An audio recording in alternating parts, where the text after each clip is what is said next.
Welcome to my channel. সকল students ভাই বোনকে স্বাগত জানিয়ে আজ ভিডিও শুরু করছি। আজ আমাদের আলোচনার বিষয় হলো এইচসিএফ ও এলসিএম। বন্ধুরা, এইচসিএফ এলসিএম এর বাংলা অর্থ যথাক্রমে গসাগু ও লসাগু। এই গসাগু ও লসাগু চ্যাপ্টারটি স্কুল লেভেল ও কম্পিটিটিভ লেভেলে সমানভাবে গুরুত্বপূর্ণ। আমি এই ভিডিওতে সর্বপ্রথম এইচসিএফ ও এলসিএম এর কনসেপ্ট ক্লিয়ার করব, অর্থাৎ কোন প্রশ্ন দেখে তোমরা বুঝবে যে এবার এইচসিএফ অর্থাৎ গসাগু করতে হবে, এবং কোন প্রশ্ন দেখে তোমরা বুঝবে এলসিএম অর্থাৎ লসাগু করতে হবে।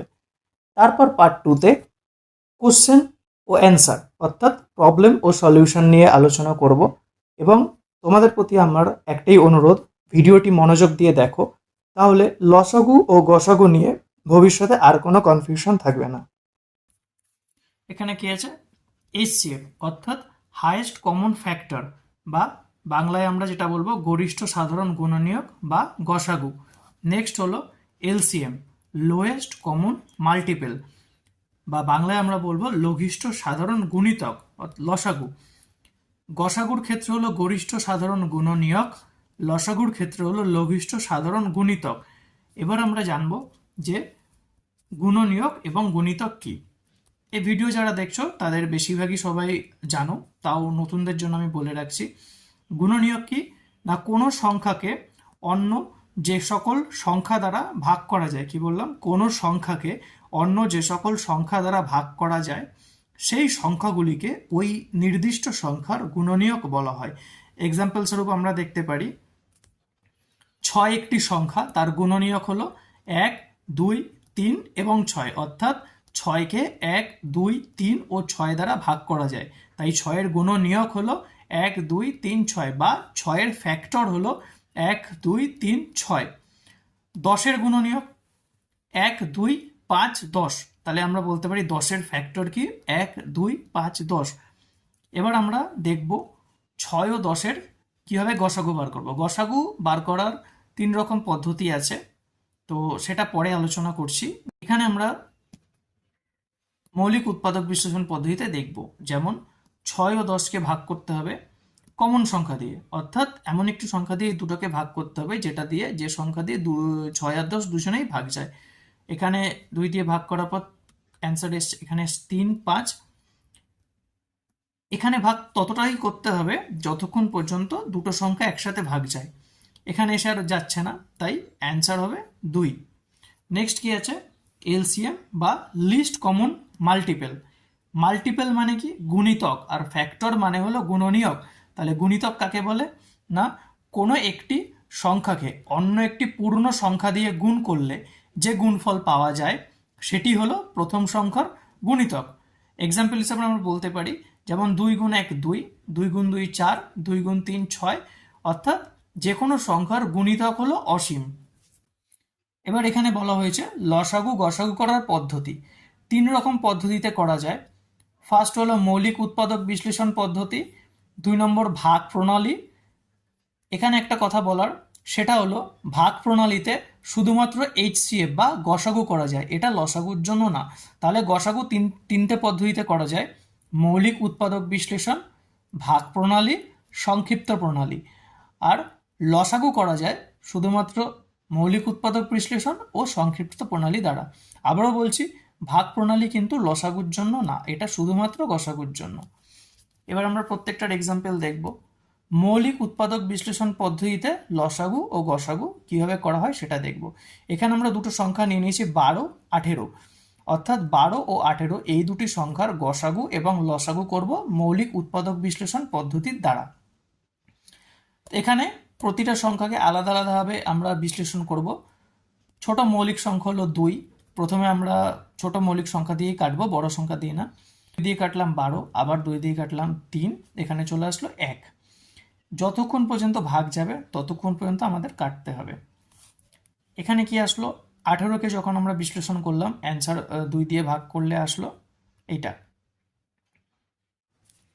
তাহলে এখানে লসাগু কি হবে না, প্রথমে 12 যে ভাগগুলো বেরিয়েছে সেগুলো আমরা লিখে নেব 2 গুণ 2 গুণ 3 গুণ 1, 18 2 গুণ 3 গুণ 3 গুণ 1। এবার এটা কিভাবে করতে হবে না প্রথমে 12কে ভাগ করার পর যেগুলো বেরিয়েছে সেগুলো আমরা প্রথমে এখানে লিখে নেব, অর্থাৎ 2 গুণ 2 গুণ 3 গুণ 1। তারপর আমরা দেখব 18তে ভাগ করার পর এক্সট্রা কোনো সংখ্যা আছে কিনা, অর্থাৎ এখানে 2 দুবার আছে, লেখা হয়ে গেছে। এখানে 3 দুবার আছে, আমরা লিখেছি একবার, তাই এখানে আর একবার গুণ 3 লিখব। অ্যান্সার হলো 36। এই জায়গাটা আবারও বলছি, এখানে নিয়ম হলো সংখ্যাগুলো যতবার আছে সে কবার লিখতে হয়। যেমন এখানে 3 দুবার আছে, তাই এখানে 2টো 3 হবে। 2 দুবার আছে, তাই এখানে দুবার 2 হয়েছে, অর্থাৎ কোনো একটা সংখ্যা এখানে যতবার থাকবে সেটা এখানে লিখতে হবে। এদের গুণফলটাই হবে লসাগু। এবার গসাগু করার সময় কি করতে হবে? গসাগু করার সময় এখানে শুধুমাত্র কমন সংখ্যাগুলোকে নিতে হবে, অর্থাৎ 2 3 1, এদের গুণফল হলো 6। এবারে ভাগ প্রণালীর দ্বারা কীভাবে করতে হয়? ভাগ প্রণালীর দ্বারা যদি দুটো সংখ্যা থাকে তাহলে প্রথম সংখ্যা দিয়ে দ্বিতীয় সংখ্যাকে ভাগ করতে হবে। এটা 3টে সংখ্যার ক্ষেত্রেও করা যায়। তো এটা কীভাবে করতে হবে না, প্রথম সংখ্যা দিয়ে দ্বিতীয় সংখ্যাকে ভাগ করতে হবে। তারপর এখানে যেটা ভাগশেষ বেরোবে সেই ভাগশেষ দিয়ে আবার এই সংখ্যাটাকে ভাগ করতে হবে, যতক্ষণ এখানে 0 না আসে। এখানে 0 আসলেই সেখানে কমপ্লিট। অ্যান্সার কি হবে না, লাস্ট যে সংখ্যাটা দ্বারা ভাগ মিলেছে সেটাই হবে অ্যান্সার। আর যদি এখানে 3টে সংখ্যা থাকতো তাহলে এই যে সংখ্যা দিয়ে ভাগ করে ভাগ মিলেছে সেটা দিয়ে আবার তৃতীয় সংখ্যাটিকে ভাগ করতে হতো। নেক্সট হলো সংক্ষিপ্ত প্রণালী, যেটা কম্পিটিটিভ লেভেল বা স্কুল লেভেল সব জায়গাতেই কাজে আসে এবং এটা করাও সহজ। এখানে 3টে সংখ্যা নেওয়া হয়েছে, 72 90 108। এখানে কি দেখতে হবে, 72 90 108 লিখলাম, তারপর যে সংখ্যা দিয়ে এই 3টি সংখ্যা ভাগ যাবে সেই সংখ্যা দিয়ে ভাগ শুরু করতে হবে। তো এখানে 2 দিয়ে প্রথম ভাগ করা হলো, তারপর 3 দিয়ে ভাগ করা হলো, আবার 3 দিয়ে ভাগ করা হলো। এই স্টেজে এসে দেখা যাচ্ছে যে 4 5 6 এমন এক একটি সংখ্যা যাদেরকে একসাথে কোনো সংখ্যা দিয়ে ভাগ করা যাবে না। সেক্ষেত্রে আমাদের দেখতে হবে মিনিমাম দুটো সংখ্যা যদি ভাগ যায়, অর্থাৎ এখানে 4 আর 6 এই দুটো সংখ্যা ভাগ যাচ্ছে, মিনিমাম দুটো সংখ্যা ভাগ গেলে আবার এই ভাগ পদ্ধতিটাকে এগিয়ে নিয়ে যেতে হবে। সেক্ষেত্রে 2 দিয়ে ভাগ করলাম 2, এখানে 5 ভাগ যাবে না, 5 বসে যাবে 3। এরপর আর এটাকে ফার্দার ভাগ করা যাচ্ছে না। এবার সেম একটা জায়গা থেকে আমরা গসাগু এবং লসাগু বার করতে পারবো। সেম এই যে থেকেই গসাগু লসাগু বার করতে পারবো, আলাদা করে কিছু করতে হবে না। কীভাবে করব না, এখানে আমরা যতক্ষণ পর্যন্ত 3টে সংখ্যাই ভাগ যাচ্ছে, যে সংখ্যা দিয়ে ভাগ যাচ্ছে আমরা পাশে ডট দিয়ে রাখবো বোঝার সুবিধার জন্য। এই স্টেজ পর্যন্ত 3টে সংখ্যাকেই একসাথে ভাগ করা যাচ্ছে, তাহলে আমরা এই 3টে সংখ্যাকে এখানে লিখব 2 গুণ 3 গুণ 3, এদের গুণফল হলো 18। এটাই হলো এদের গসাগু। লসাগু কী হবে না, সবগুলো সংখ্যা আমাকে এখানে লিখতে হবে, 2 গুণ 3 গুণ 3 গুণ 2 গুণ 2 গুণ 5 গুণ 3, এদের গুণফল হয়ে যাবে এদের লসাগু। ওকে, নেক্সট সব থেকে ইম্পর্টেন্ট জিনিস, যে কখন গসাগু করব কখন লসাগু করব, অর্থাৎ প্রশ্নের অঙ্কের ক্ষেত্রে কি দেখে আমরা বুঝবো যে এবার গসাগু করতে হবে এবার লসাগু করতে হবে। সব থেকে ইম্পর্টেন্ট জিনিস হলো এটা। একটা জিনিস বন্ধুরা খেয়াল করো, যখন প্রশ্নে এইটা লেখা থাকবে যে কোন বৃহত্তম সংখ্যা দ্বারা এক্স ওয়াই জেডকে ভাগ করলে, এখানে এক্স ওয়াই জেড হলো জাস্ট এক্সাম্পল দিয়েছি সংখ্যা হিসাবে, তো কোন বৃহত্তম সংখ্যা দ্বারা এক্স ওয়াই জেডকে ভাগ করলে বা এক্স ওয়াই জেডকে কোন বৃহত্তম সংখ্যা দ্বারা ভাগ করা যাবে, তখন আমরা এক্স ওয়াই জেডের গসাগু করব। লসাগুর ক্ষেত্রে কি হয়ে যাবে না, তখন বলা হবে কোন ক্ষুদ্রতম সংখ্যা এক্স ওয়াই জেড দ্বারা বিভাজ্য। ভালো করে লক্ষ্য করো, এই গসাগুর ক্ষেত্রে বলছে কোন সংখ্যা দ্বারা এদেরকে ভাগ করা যাবে, আর লসাগুর ক্ষেত্রে হলো এই সংখ্যাগুলি দিয়ে কোন সংখ্যাটা বিভাজ্য, তখন আমরা লসাগু করব। লসাগু গসাগু করার ক্ষেত্রে কিছু ট্রিক্স যা অঙ্কের ক্ষেত্রে আমাদের কাজে লাগবে, সেটা হলো দুটি সংখ্যার গুণফল ইকুয়ালস টু সংখ্যা দুটির লসাগু গুণ গসাগু, অর্থাৎ দুটি সংখ্যার গুণফল হলো সংখ্যা দুটির লসাগু গুণ গসাগু। এরপর আমাদের জানতে হবে ভগ্নাংশের লসাগু গসাগু কিভাবে করে। ভগ্নাংশের লসাগু করার নিয়ম হলো লবগুলির লসাগু হরগুলির গসাগু। ভগ্নাংশের গসাগু করার নিয়ম হলো লবগুলির গসাগু হরগুলির লসাগু। অর্থাৎ যেটা করতে বলবে লবগুলোর সেটা করতে হবে আর হরের অপোজিট করতে হবে। যেমন এখানে একটা জিনিস, ভগ্নাংশের লব হর হলো ওপরেরটাকে বলা হয় লব আর নিচের অংশটাকে বলা হয় হর। এখানে আমরা এক্সাম্পল দিয়ে বুঝবো।